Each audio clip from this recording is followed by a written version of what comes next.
What up? This is Robert Ory. Ory, three-pointer.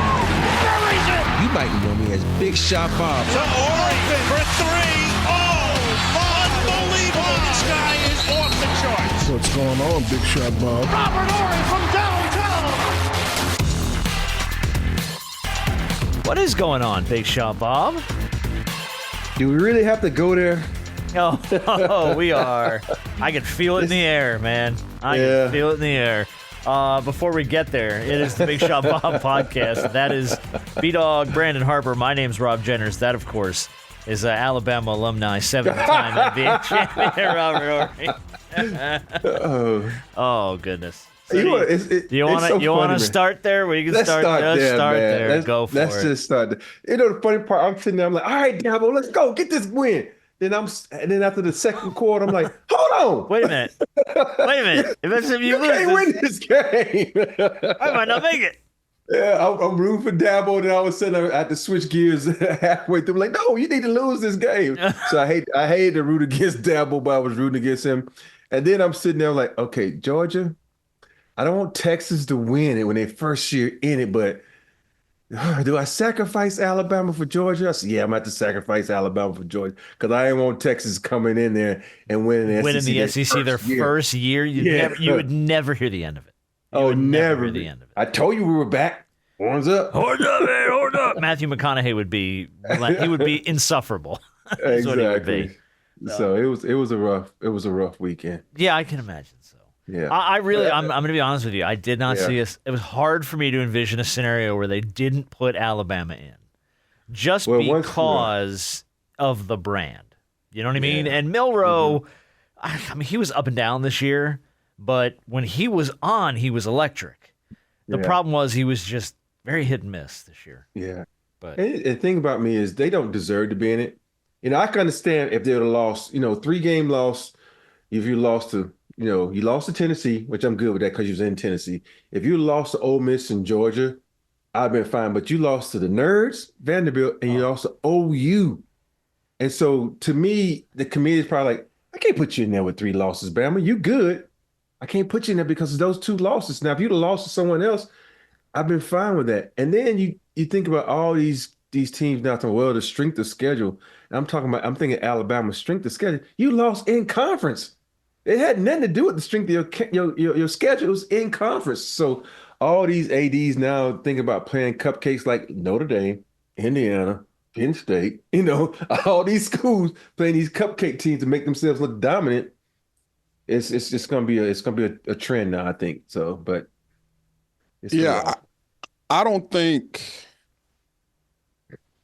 I think Alabama, in a sense, it was damned if they do, damned if they don't, because let's say they did lose they couldn't have lost 2 of those big games. They could have only lost 1 of them. Because let's say you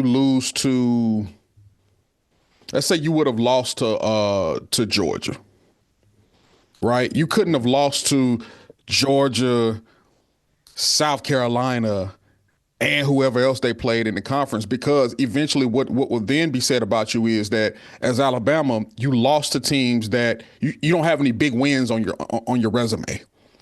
So, and then on the flip side, you lose 3 games and you lost to Tennessee, we'll take them out. But the 2 games you lost, like you said, it was to an Oklahoma team who is completely down. And you lose to a Vanderbilt team who you ain't lost to in 60 years. So my frustration with Bama is do your job. Exactly. Saban was talking about the non-conference scheduling and things of that nature, but he may be right if you would have lost games to teams that were not in your conference. Yeah. You lost to teams in your conference. Yeah. Exactly. You don't do that. And for me too, it's hard for me to get on board with the strength of schedule argument, because it's very clear that if you lose a bad game early, that's much better than losing a close game late.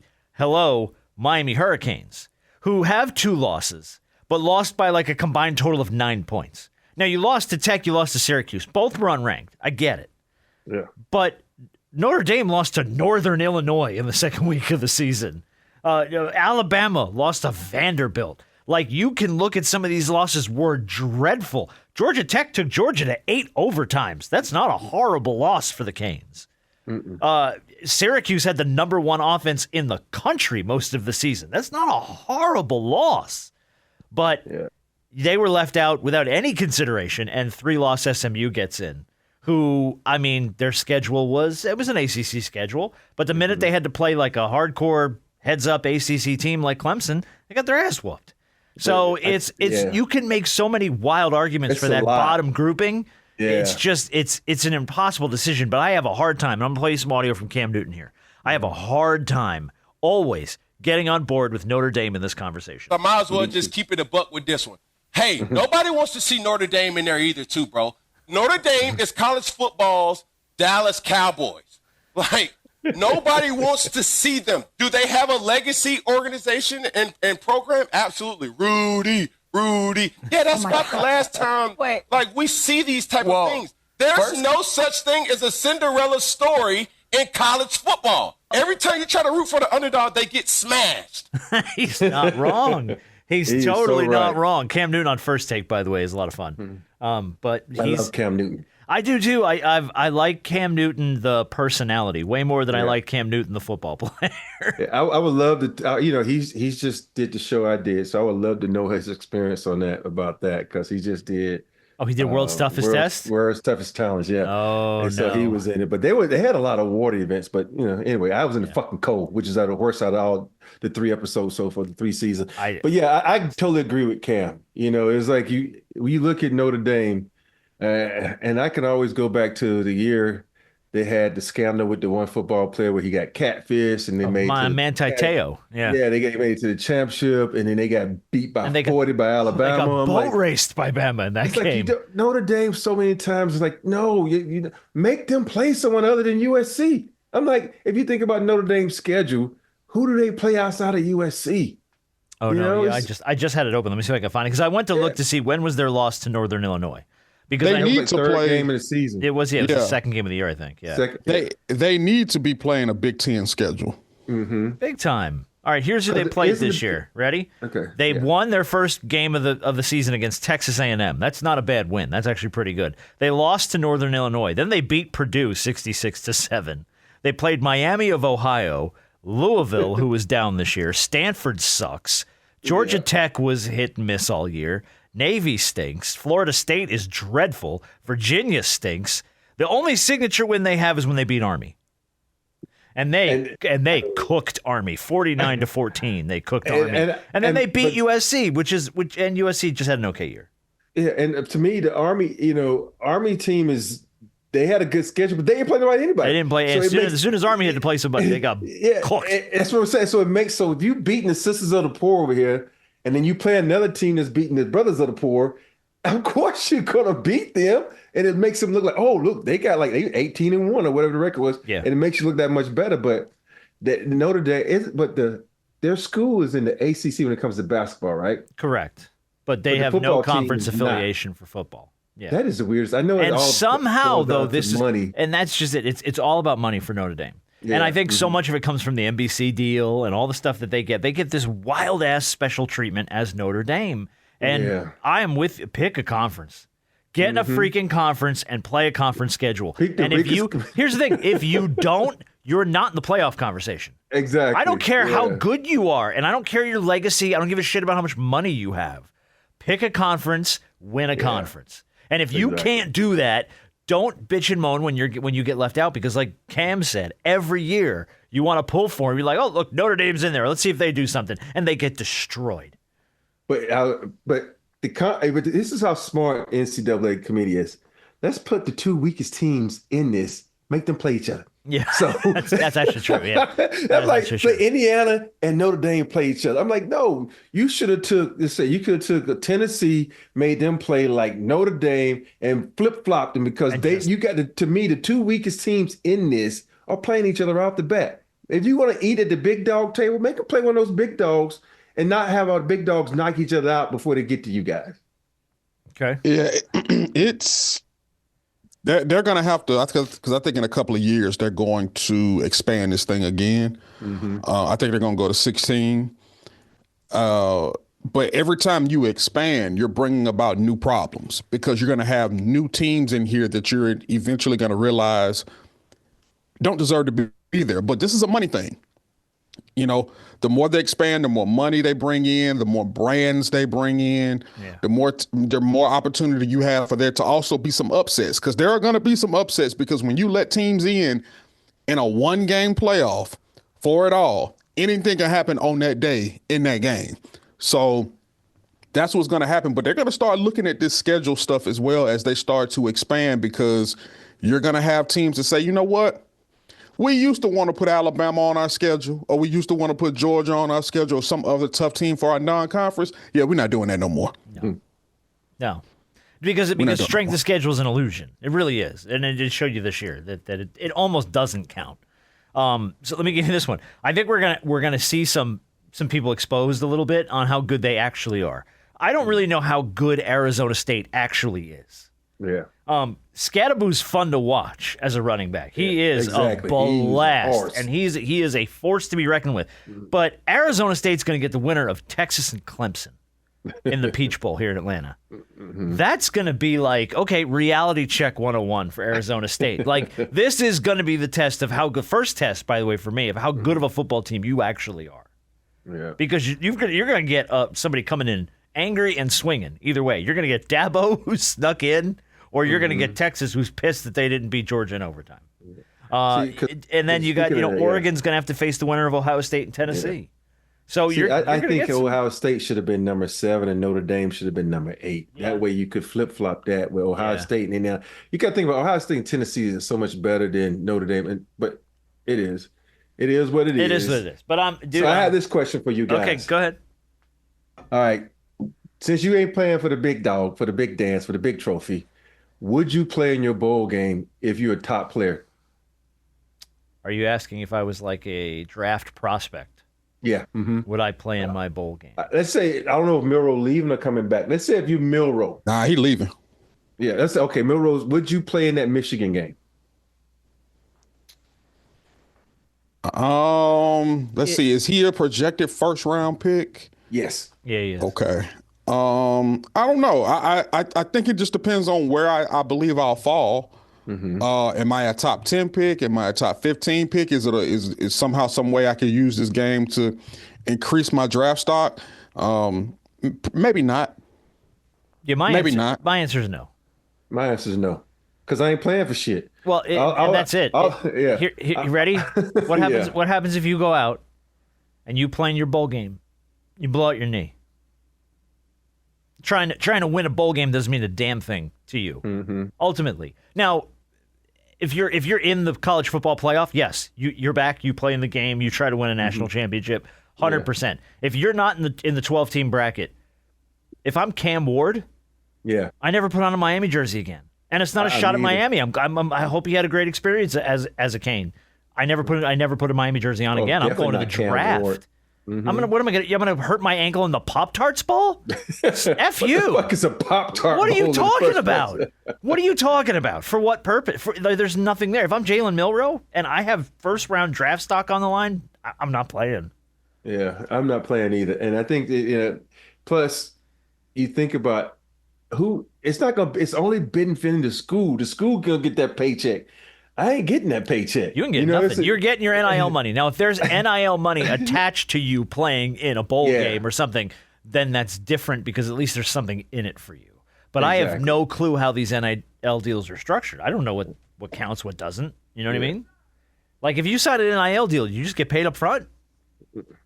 Yeah, you do now. Is that how it works? I'm honestly asking because I don't know. I don't know, because contractually it may be different depending on the brand. Yeah. Okay, but like, so if you got out of the sake of argument, Cam Ward got what, like $1.5 million to play at Miami. And by the way, my other podcast I manage is a Hurricanes podcast. In case, that's why I'm using Miami as a point of reference, because it's the one team I probably know the most about right now besides Georgia. If you're Cam Ward, you got $1.5 million, and you're not in the college football playoff. Is there something in your contract or your NIL deal that says you got to play in the bowl game, or can you just walk? Because you got paid. You can just walk. Yeah, you got paid already, right? Yeah. Sorry. I'm guarantee you. You do like that guy from Vegas. After 3 games, I ain't got my money. Deuces. So, but that's a smaller school and a smaller brand. But I think Miami, he got his money early, so it was like, okay, now bye. it's about me. It's a time to be selfish. It's a time right. If Jalen Milroe got broke off, he does not have to come back to play in. Yeah. What are they playing in? I don't even know where they're playing. I don't know where they're playing. Michigan. They're playing Michigan. I don't know in the San Diego County Credit Union Poinsettia Bowl or something. But I will say this: this week's game is it a bowl game? It's a bowl game. It's back every year. I'll say that it also is in best interest of those guys and the client that if there are certain games, especially at the end of the season, that they probably don't have to play in because they're projected first-round picks or top 10 picks or even top 5 picks, it probably behooves them probably not to play because you can take those brands with you to the NFL. It is in their best interest that you probably do remain healthy as much as you possibly can and not play a certain game that you don't have to play. You know what I'm saying? But if I'm a Syracuse booster and I put in money to make sure Kyle McCord got paid this year and he bows out when it's time to win a bowl game, how do I feel? Yeah. Do you have that out? But see, that's where the contractual stuff comes into place. I guess do you have that in the contract? And if it isn't, I get it. Yeah, he's not going to play. But what you going to do if you breach the contract, really? Like, if I'm supposed to play, sue a college kid over, I gave you 12 games, I gave you 13 games, whatever the hell I gave you. Yeah. Or they could sue him, or they could just drop him. Mm-hmm. Yeah. I don't know.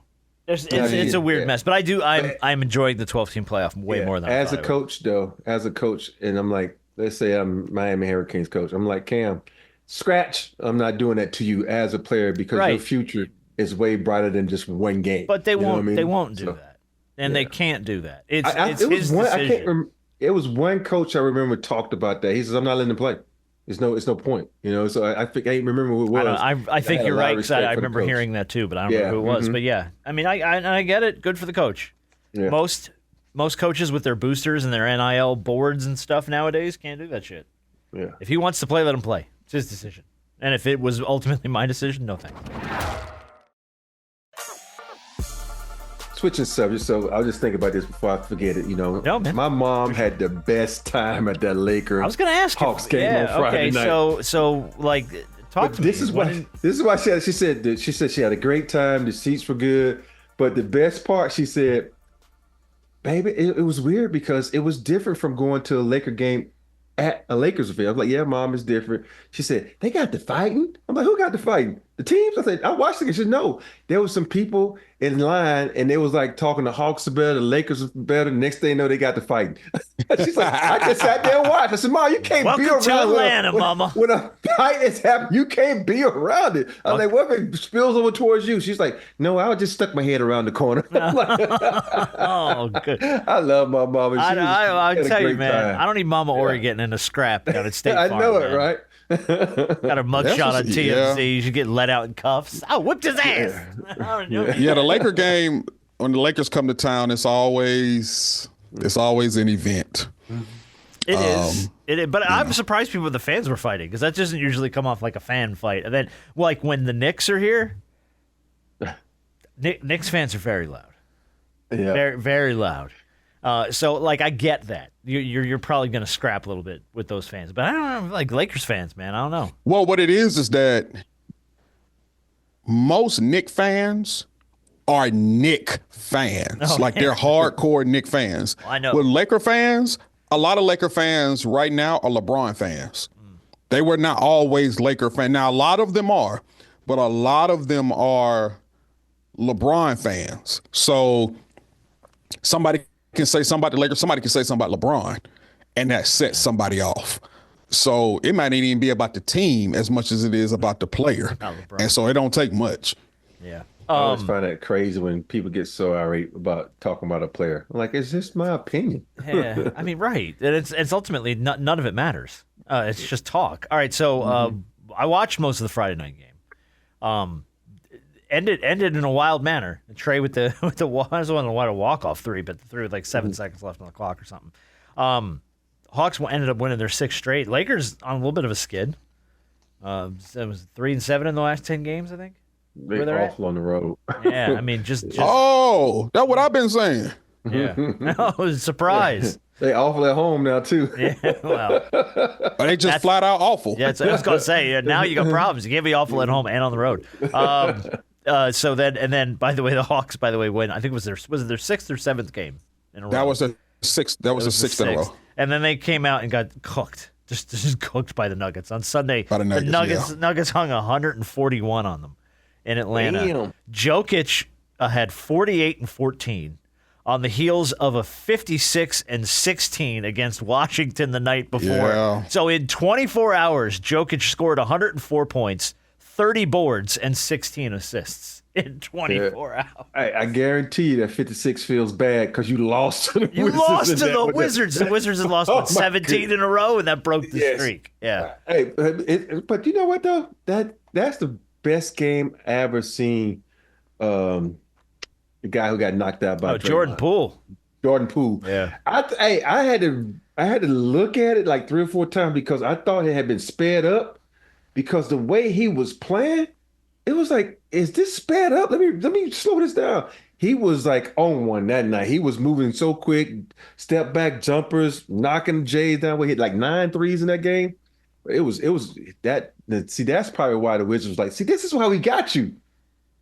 But he don't play like that. We get 1 out of 30 games like that from him. He need Draymond to roll into town, smack him in the face, and fire him up again or something. Yeah. Get him going. But I've seen a lot of that from Jordan Poole. Yeah. We watched him do that to the Hawks one night, up close and personal, and I was just like, God bless. Like we're letting this man just score at will. He has those nights. Hawks take a lot of bad shots, man. As a team, and I don't know. Like, I mean, I try to watch as much as I can, but against the Lakers, it just seemed like they weren't even setting up. They were just running down the floor and throwing up the first thing they saw a lot of times, and some of it fell and some of it didn't. But they take a lot of bad shots. Here's the thing. The Lakers, one, I guess, highlight I will say is that they shot well overall from the field and they shot well from three. They had that going for them, but defensively, my goodness, they are piss poor defensively. Yes, they are. And just, I think LeBron had a 39-point triple-double. Something like that. AD had a 38-point double-double. And, Dalton Connect played pretty well and things of that nature, but they just don't play together. Their defense, their collective defense as a whole is bad.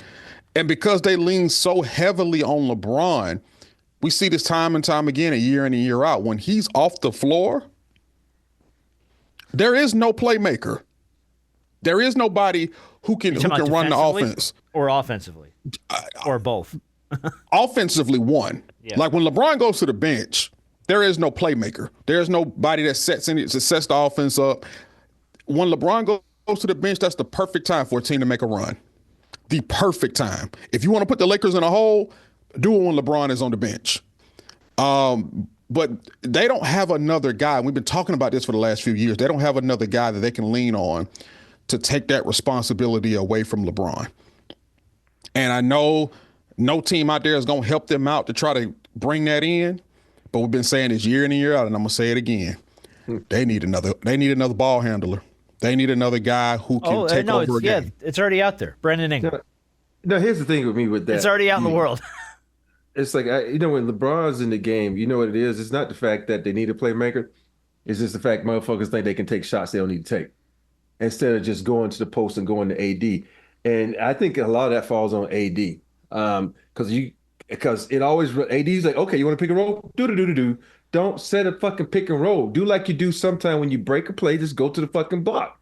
And that's your playmaker because AD in the block is a playmaker because now if you don't guard me, I'm getting 2 points. Or if you double team me, then I'm kicking you swing. A lot of times this is the best thing I ever saw D-Lo do the other night outside of, defense he did. It was swung to him. He swung it really quick.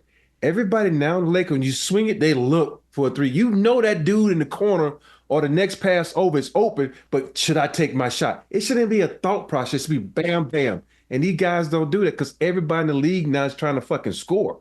I'm like, dude, help your teammate out, man. It's like, stop being selfish in this game because if we win, we all win. It's just not I won, you didn't win. So that's my biggest problem with the Lakers. That's not my biggest, but this is the biggest problem I have with Lakers. When they get up on someone, they start skinning and grinning and acting like they up 30 with 2 seconds left to go in the game. They have no killer instinct. They want to laugh and joke too damn much for me. It's like, no, when you up, you don't talk to no fucking other players. You beat their ass. You beat them. And then there's like a minute left to go and you up 15, then you talk to them. You don't talk to nobody during a damn game. And I know that's old school thought process, but hell, I was on a lot of teams that won a lot of fucking games playing that way. Good for you. It's I don't know what else to say. Like I said, and I'm gonna continue on just like I saw them. They not gonna stress me out. No, look, they're gonna go get Brandon Ingram, and everything's gonna be okay. No, the heck they ain't either. No, they are. Quote: Ingram's first NBA franchise is indeed whispered often as scouts as a potential destination for his next trade.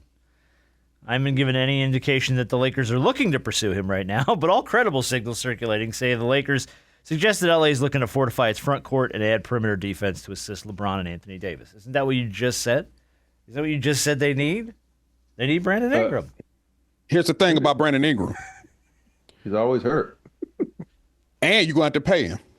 And also, I don't think there's any movement on him right now. So this is like wild speculation, which I find hilarious. Like, we just found a player that we think would fit this idea, and we're going to go ahead and run with it. Yeah. I don't think that fits. No, it doesn't. I don't think it does either. But if you wanted to see the story that's all over the place this week, Brandon Ingram to LA. Because you put, like, the thing is, you're putting Brandon Ingram, who you trading away, LeBron, because they play the same position, they do the same thing. It's just one guy's a little bit younger. And so you can't, people always want to just throw pieces out that they have to fit. No. And my whole thing is until you get LeBron to get off the ball, go down the court, and allow someone else to playmate, because LeBron to me is not a playmaker. I know you think he is, B, but to me, he doesn't. If he's going downhill fast, but when he's caught at the top and it's like, okay, he's trying to beat someone one-on-one, he can't beat nobody one-on-one anymore. So now his best bet, the most assists LeBron gets is when he grabs the rebound and he's going 100 miles down the floor and then he kicks it to somebody because everybody gets to their spots. That's when he gets his most assists. And for me, that you can't have that. D-Lo and AR, to me, are the better playmakers coming off that screen and roll. LeBron, of course, you got some games where you come off the pick and roll, you throw the lob to AD. But for the most part, the one-on-one stuff with LeBron, to me, has to stop because he cannot beat anybody one-on-one. Okay, consistently, he cannot. But every once in a while, he can. Okay. Can I play my favorite piece of audio of the week? Yes, I love when you play audio. Mike Brown. Who we love Mike Brown. I love Mike Brown. And Mike Brown's post-game pressers have become like destination watch for me now. Like every time I see the Kings post, Mike Brown speaks out tonight's game, I'm like, yay! What's he going to give us? I promise you, I did not edit this, okay? I'm putting it out in advance. I did not try to manufacture this in any way. Mike Brown post-game after the Kings win the other night.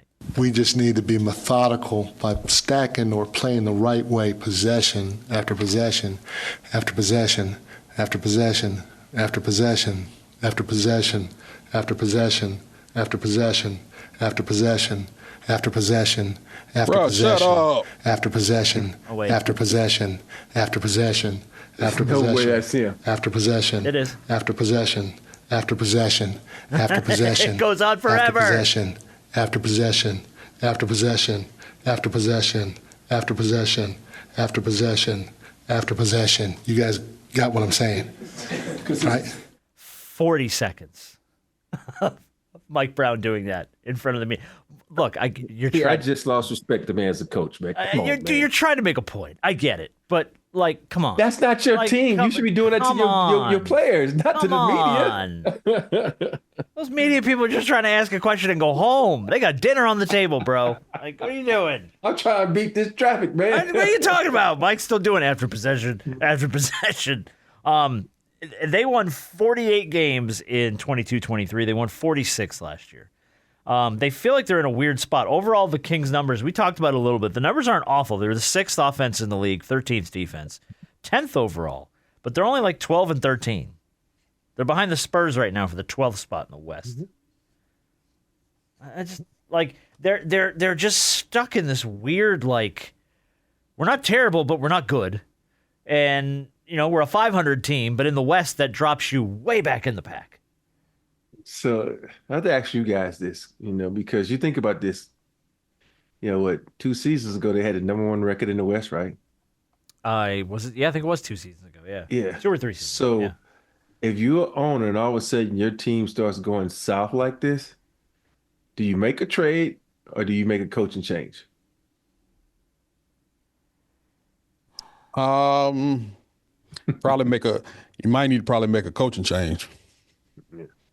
Because I think making a coaching change is a lot easier than making a trade, because who do you trade and then what are you getting back that's going to keep you competitive or keep you hovering around being competitive and not completely just drop you off? You see what I'm saying? Yeah. Here's my question, and I don't know the answer to this. I'm going to answer your question with a question, which we're not supposed to do. How much of the roster from the year that they had a better record is still in place? Is it largely the same group of guys? The only person they lost was, what's the guy, Harrison Barnes. But you added DeMar DeRozan. I know Harrison Barnes is a better three-point shooter than DeMar DeRozan, but you still got your core. So for the most part, since the last 2 years, whatever it was, more or less most of the pieces are the same. You got the same. Then I feel like you need to make a coaching change. Yeah, because you still got Malik Monk. You just re-signed Malik Monk. You got Sabonis. You still got Fox. You still got Sabonis. You got Fox. Yeah. And then you got, what's that guy, Kevin? I can't ever pronounce his name. I know look like Herter. Yeah. And then what's the young guy that hit all the threes? Keegan Murray. Yeah. You still you still think about it. You have your starting 5 back, except you changed out Harrison Barnes. And it's like it's something going on from me coaching you to you going to the court and playing hard. I'm like, did you get figured out as a coach? But Mike Brown has a tendency to do this though.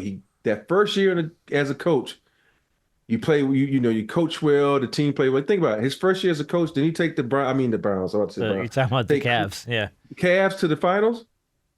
I think his first year. Was it his first year? First, yes. Okay. So his first years are always good, and then he had LeBron too. Yeah, it tends to help. But that game, that team was garbage though. but isn't that the trap of every head coach, right? Like the first year, you always see that a lot. Was it Ime's first year in Boston, and you get guys to listen to a new voice. Yeah, I think a lot more in their first year, and maybe respond to it. It's always years 2 and 3 and 4 that you go, are they still listening to this guy, or has it become background noise? And right now to the Kings, I feel like the way they're playing now, like you said, there's no explosiveness to that offense. It's very lackluster. It's not bad, but it's not good.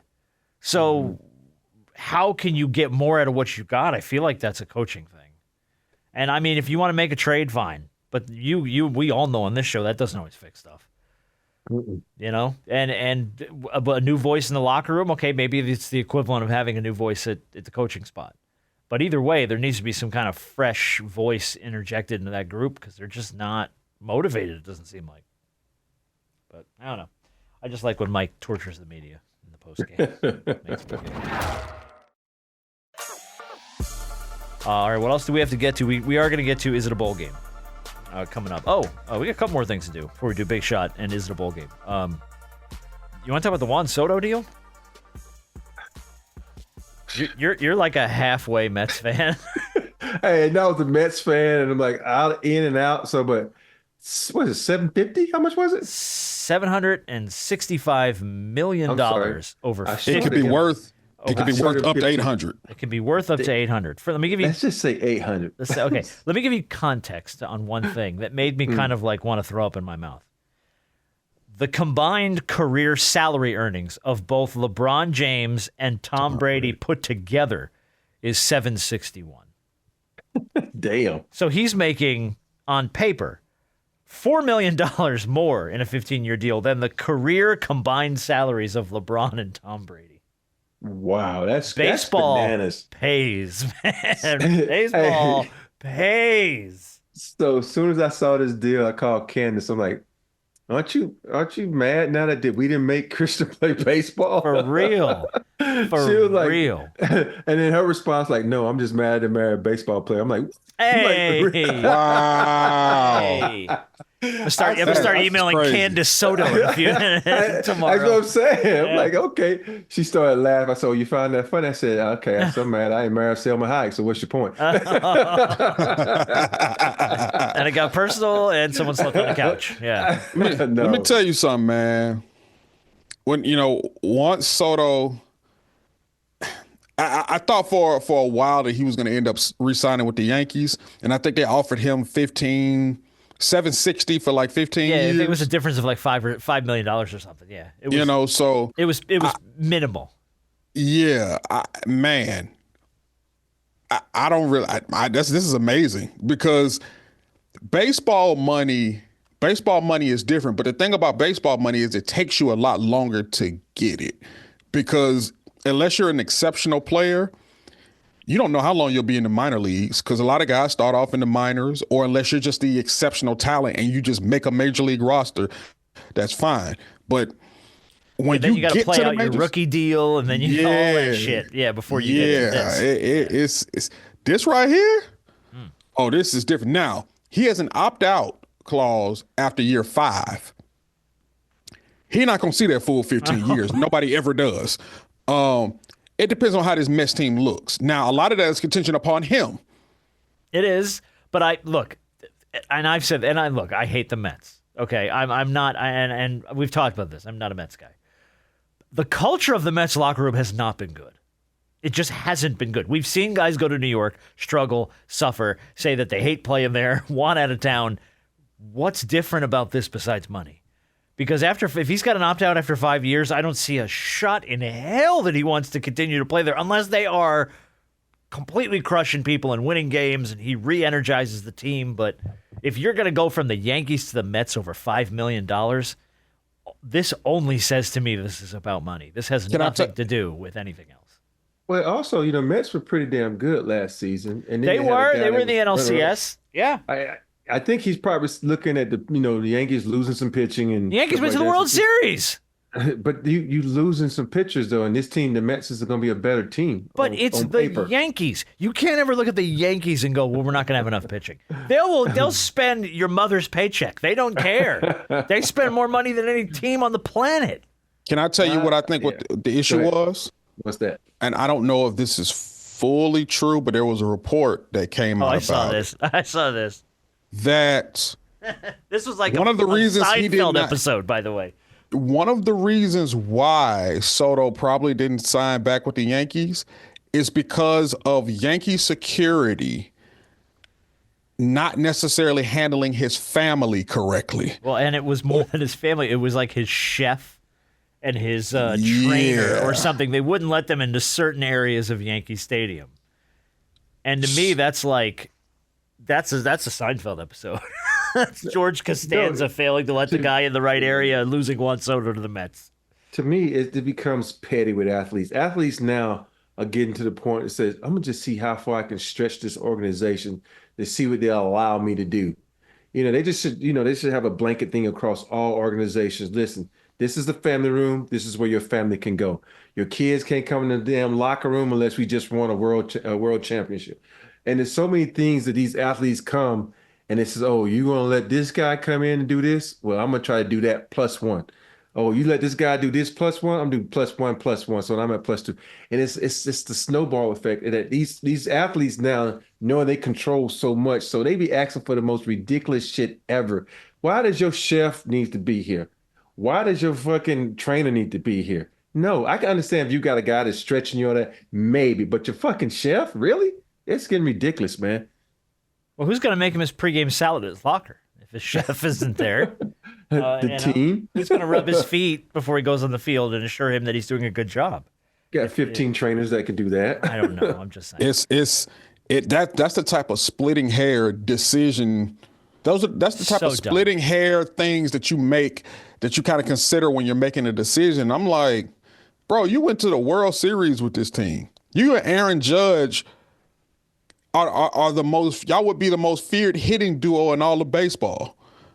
And you decide, now I'm not saying that the Mets are bad. I ain't a Mets fan either. And that means we're going to, as the Braves, we're going to have to see the Mets plenty of times this season being in the same division. Yep. So, look, those Met games at Truist Park are going to be packed. They're going to be packed. They want to see Soto. I get it. They want to see Soto. Look, if you can get it, I'm not knocking the Mets for signing him.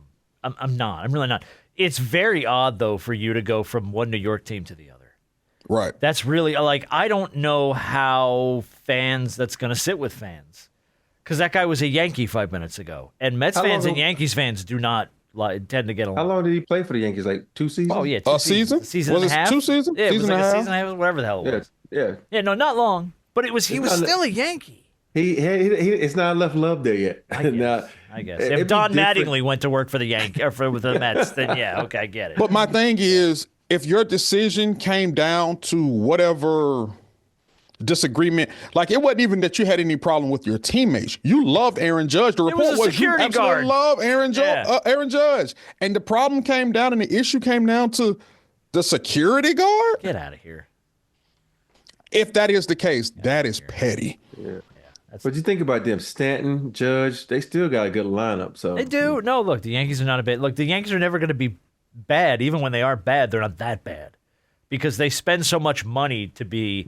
Even when they're not hitting, they're still okay because they just can't be that bad. They can't be the Chicago White Sox. They spend too much money. But Soto didn't have a good World Series anyway, right? No, he really didn't. No. Yeah, he kind of was like nobody on the Yankees had a good World Series. But Stanton hit a few key bombs, but that was really about it. I think Judge hit a couple, but that was all. But Soto did have his best year of his career in that Yankee jersey. I think that's right. Yeah. He had like 40-some home runs. You can't look at Soto and go, "Oh, he's not worth it." No, I mean, is anybody worth that kind of money? Let me spit it back to the NBA though. Because I want to ask you a question. There's one player in the NBA, your franchise, I don't care what team it is given a blank check. We'll pay whatever because he's the guy. Who do you want? You can go get whoever the hell you want in the NBA. You have an open check. Like right now? Right now. Who are you writing an open check for? Jokic. Because I think, as much as just think about it, if Jokic had the love for basketball like a LeBron, how fucking good he would be. And I think right now you look around the league, and I do the eye test. He just plays fucking hard each and every night. He's gonna beat the shit out of everybody around you. He's gonna make crazy passes. So to me, him, and then probably second on that list would probably be Greek Freak, and because those guys play hard. I look at the effort. If you play hard each and every night when you the superstar, because you got guys that play hard each and every night, but they ain't the big dog, and they can use that energy when they don't have to use it on offense and on defensive end or vice versa. So I just think those two guys to me are, I'll write them blank checks. Harper. Blank check. Oh, probably Wemby. I just think what we see right now from him is only scratching the surface of what he is going to be for years to come. Because remember, did he just turn 20 or is he still 19? I think he's 20. He's 20. I think he's 20. Mm-hmm. Like, what is he going to look like at 25? Yeah, the only thing I worry about him is his durability. Like he's just too freaking frail for me. But so is KD was like that. So that's what I was just about to say. Mm-hmm. Yeah, and he's a Hall of Famer. Okay. So KD is a lot shorter too, with less room for injury. Okay, 7'5" or 7'1". My bad. KD ain't no 7'1". What is he? He's 6'10". KD ain't 7 feet tall. So you're telling me you and KD I'm going to look it up, and it's not going to be right because the internet's never right. The internet's never right. So you and KD are eye to eye. Y'all the same height. KD is an inch taller than me. All right. I have a hard time believing, and I've seen Katie. I have a hard time believing he's not 7 feet tall. I had a hard time believing it. Come on, Google. At least 7 feet. It says 6'11". Google says 6'11". What are you, Rob? You're 6'9"? I'm 6'9", 6'10" with shoes on. Okay. Okay. So if Durant's an inch taller than you, then that makes sense. 6'11". Okay, fine. I mean, but you're flirting with 7 feet. It's not like you're 6'2". You know what I mean? What's an inch here or there, right? Yeah, right. Write it on my tombstone, we can make a man. joke there. We'll leave it alone. We'll leave that one alone. Put it on my tombstone. What's an inch here or there? Also the name of this week's show when you see it. Now you know where it came from. But yeah, but if it's not Wemby, I mean, he's the next guy. If he stays healthy and let's say he does put on a little weight. Come on now. I'm still waiting. He ain't got enough seasons for me yet. You know, everybody looking at what can be, and I'm not looking. I'm looking at what you've done now. Even what he's done now is great. Not better than Jokic's Greek Freak. That's true, but they're older. They are older, and we've seen. I know how great Jokic is, and we know how great Greek Freak is. I was looking at it from the standpoint of who am I writing a blank check, you know, not only for now but for the gotcha for the future. It. And there's different arguments that way. I had one of the same as Rob did. I said Giannis was on my list as far as a blank check, and my other one was Stephen Curry, even though he's older, and I know I get it, but he's still Steph Curry. Yeah. That's true. And everything on that team specifically, and even where they are now in this year and the way they're playing this year, that all runs through him. And you can just run that whole thing straight through him. And he continues to just make me shake my head about what you can and can't do the same thing as LeBron. What you can and can't do at the later stages of your NBA career, because he's been doing this for a long time and he's still exceptional. And he doesn't make a lot of mistakes, and he takes a lot of wild shots, but it's because he's known for it. He can do it. He can make them. There's occasionally he throws one up, and I'm like, what the fuck are you doing? And it goes in, and I'm like, oh, okay, I get it. Like anybody else, I'd be like, what the hell is he doing taking that shot? But those were the two I wanted. All right, let's do Big Shot of the Week, and then we'll play Is It a Bowl Game? I'm actually dropping a topic from this week's show because I put it on here, and I don't even know if we want to talk about it.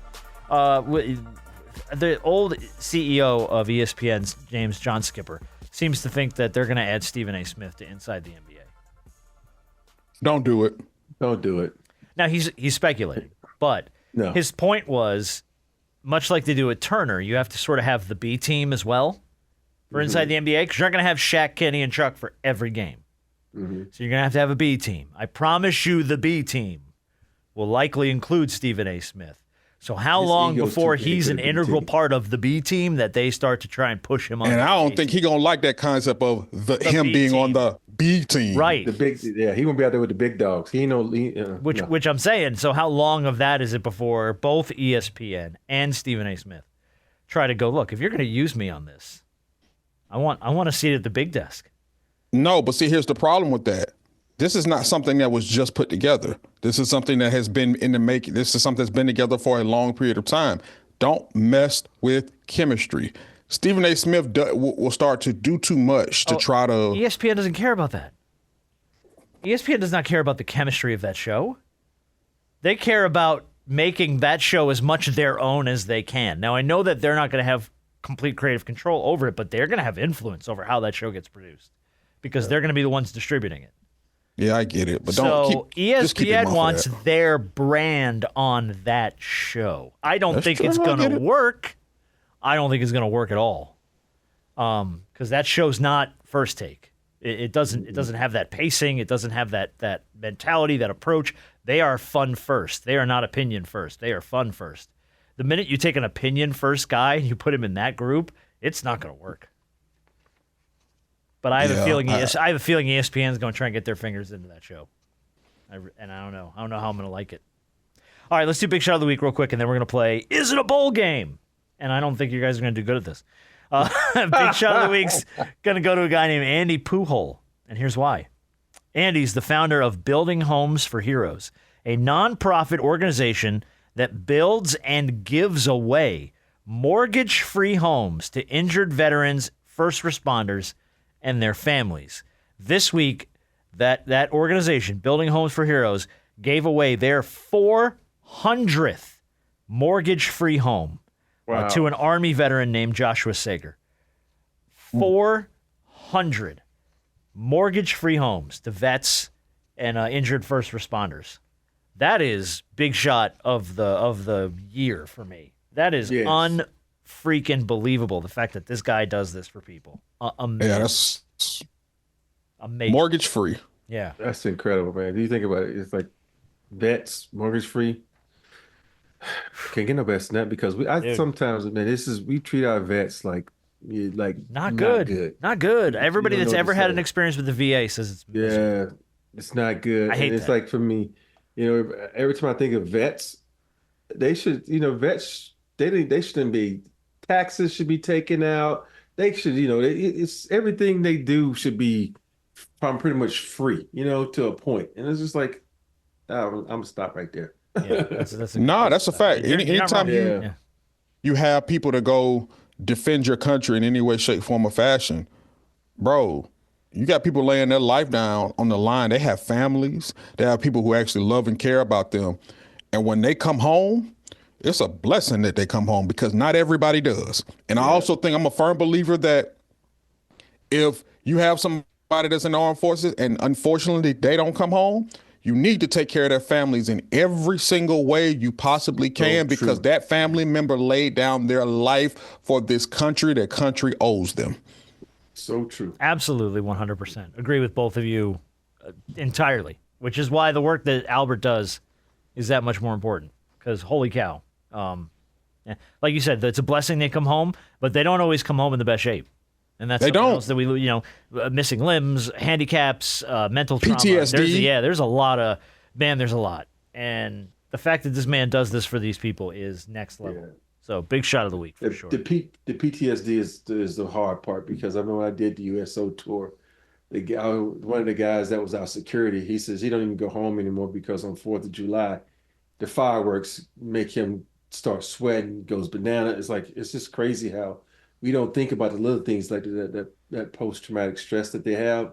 It's a thing. And so I feel so bad for those guys who have to go through all that. Like both of you said, all the more reason to take care of them. Mm-hmm. All right, here we go. Ready? Yes, sir. I am going to give you a bowl game. You just got to tell me, is that a bowl game? We'll see how many of these you guys get right. I have 25. Let's see how you do. The Cricket Celebration Bowl. Oh, yeah, that's a bowl. No, that's not a bowl. Oh, point to Harper. That is a bowl game. Yeah, that's the HBCU Bowl. Jackson State and South Carolina State. Yeah. Okay. South Carolina State, my cousin went there. He went on to play for the Breakers in Seattle. Well, there you go. Mm-hmm. The IS4S Salute to Veterans Bowl. We just talked about that, so I'm saying yes, that's a bowl. The IS4S Salute to Veterans Bowl? Sure, I guess so. It is a bowl game. South Alabama versus Western Michigan. Good job. Okay. The Hooters MILF Bowl. Nah, that ain't no bowl. I'm gonna say yes, that's a bowl just for the hell of it. No, it's not a bowl game. What are you talking about? No, it's not a bowl. They ain't gonna put that milk part in. I'm trying to throw you an early bone there on that one, so to speak. Hey, now, pause. All right. The Art of Sport LA Bowl hosted by Gronk. That's a bowl. That's a bowl because they asked me to do something in that one. It is a bowl. Cal versus UNLV. The Art of Sport LA Bowl hosted by Gronk. What? Yeah. Okay. Gronk got his name in a bowl game. Good job. The Myrtle Beach Bowl. That's that's out here in California. It's in Inglewood. I think it's at SoFi. Okay. Well, there you go. Mm-hmm. The Myrtle Beach Bowl. That's a bowl. Harp says no. It is a bowl game. It is Coastal Carolina versus UTSA. It is a bowl game. Okay. Okay. The Celestial Seasonings Cinnamon Angels Bowl. What? The Celestial Seasonings Cinnamon Angels Bowl. No. I say no. Oh, very good for both of you. No, that's a fake bowl. All right. The Campbell's Tomato Soup Tupperware Bowl.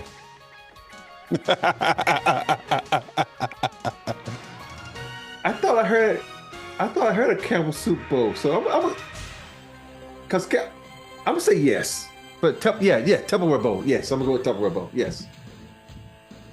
It sounds believable. I'm gonna say yeah. No, that's fake. I made that up. I made that up. All right. The Game Above Sports Bowl. Game Above? I'm gonna say no. No. I'm gonna say yes. I'm gonna say yes. Because that sounds like something. Yes, I'm gonna say yes. I'm gonna say yes. You're both right. It is real. Pitt versus Toledo. The Game Above Sports Bowl. The Baked Bean Bowl, presented by Bush's Baked Beans. That is a Roll that beautiful bean. Roll that beautiful bean footage. no. I'm gonna say yes. Oh. Point to Harp. That's fake. There's no Baked Bean Bowl. The Penguin Books USA Cocoa Bowl. I'm watching the Penguin right now, so I'm gonna say he just said something about it, so I'm gonna say no. Penguin Books is a publishing company. Thank you. It's not a Batman villain. I'm gonna say yeah. All right. No, it's not real. I made that one up too. All right. The 68 Ventures Bowl. Yes. No. That is real. That's Arkansas State and Bowling Green. The Mr. Clean Bowl. That's a bowl. That actually makes a lot of sense. The Mr. Clean Bowl. I'm gonna say yeah. No, I made that up too. It should be a bowl. The sad part is, no matter how stupid it is, it's believable. Yes. All right. but ready? it makes sense. It does. The DirecTV Holiday Bowl. That's yes. Oh, yeah, you're both right there. That's Syracuse and Washington State. Good job. Yeah. The Kraft Singles Cheese Bowl. Yes. Yes.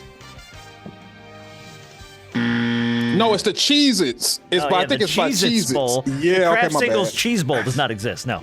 Oh, so it's the cheeses. I'm agreed. That's because I saw that the other day. I'm like, Jesus. Okay. Because what they do is I- at the end of the game on the winner, they just drop a bunch of Cheez-Its on like the coach. Yeah. They do. Yeah, because my mom loves cheeses, and I bought some for her, and I saw that the other day. So I was gonna say cheese. The SRS Distribution Las Vegas Bowl. I'm gonna say no. That's too long. That title's too long. I'm going to say yes.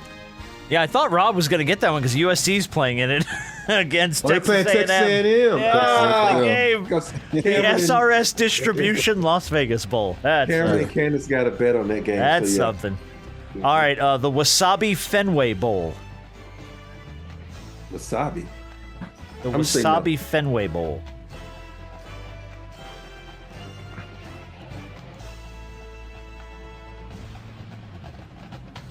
Harp, you No. all right over there? All right, everybody I was say. thinking. No, I was trying to get to it. I didn't know if I thought maybe he froze. It was just his brain did. No, it's a real bowl. It's a real. It's UConn versus North Carolina. They're played at Fenway Park. The Wasabi Fenway Bowl. The Country Music Hall of Fame Corn Bowl. Hell no. Nah. Good for both of you. Yeah, no, I made that up. Nice job. This one I'm gonna throw it out. You better get it right. The Pop Tarts Bowl. Yes. Yeah. Yeah, it's the one Miami's playing in the freaking Pop Tarts Bowl. The Snoop Dogg Arizona Bowl, presented by Gin and Juice by Dre and Snoop. I wish that was a bowl. I don't think so. That is a bowl because Snoop was just talking about is Colorado State playing Miami. No, Miami's in the Pop-Tart Bowl. Miami, Ohio. Oh. That was Miami. Rob's 100% correct. He knew the matchup and everything. It is a real bowl. Miami of Ohio and Colorado State will face each other in the Snoop Dogg Arizona Bowl, presented by Gin and Juice by Dre and Snoop. Is that a new bowl? Tucson, Arizona. The Arizona Bowl is not a new bowl. No, the Arizona Bowl has been around, but the sponsorship is beyond stupid. The dumbest shit I ever heard in my life. Shout out to Snoop, boy. Snoop don't. Hey, He don't he on miss everything. A check. He don't miss a check, boy. He's like Texas Pete. He puts that shit on everything. Yep. All right, a few more. The Walmart Neighborhood Market Chicken Nugget Bowl. Walmart. Walmart got a bowl. Somebody say yes. 'Cause they got too much money not to have a bowl. I'm trying to figure out, is that the name of it, though? I'm going to say no. Point to Brandon Harper. It is not a bowl. Damn it. It's not a bowl. The Chicken Nugget Bowl, though, I'd play in that game. The Go Bowling Military Bowl. Yes. Yeah. You're both right. Good job. That's East Carolina versus NC State. The Tony the Tiger Sun Bowl. Yes. I think I've heard of that before. Yeah. You're both right. Louisville versus Washington in the Tony the Tiger Sun Bowl. All right, two more. The Durex Tough Bowl. No. I'm gonna say no. Just don't say. Just looking at your face, I gotta say no. No, yeah, unfortunately, Durex, the condom, did not get a bowl sponsorship. No, they did not. Durex is a condom company, by the way. Yeah, we know. I know that. And the Serve Pro First Responders Bowl. Yes. It's yes. Yeah, that's North Texas versus Texas State. All right, so you guys just tell me when we're all flying out to the Hooters MILF Bowl, and I'm down. Let's go. Hey, I want to go to the Gin and Juice Bowl. Hey, I thought you two were going to the Bad Boy Moore's The Pinstripe Bowl? No, hard pass, thank you.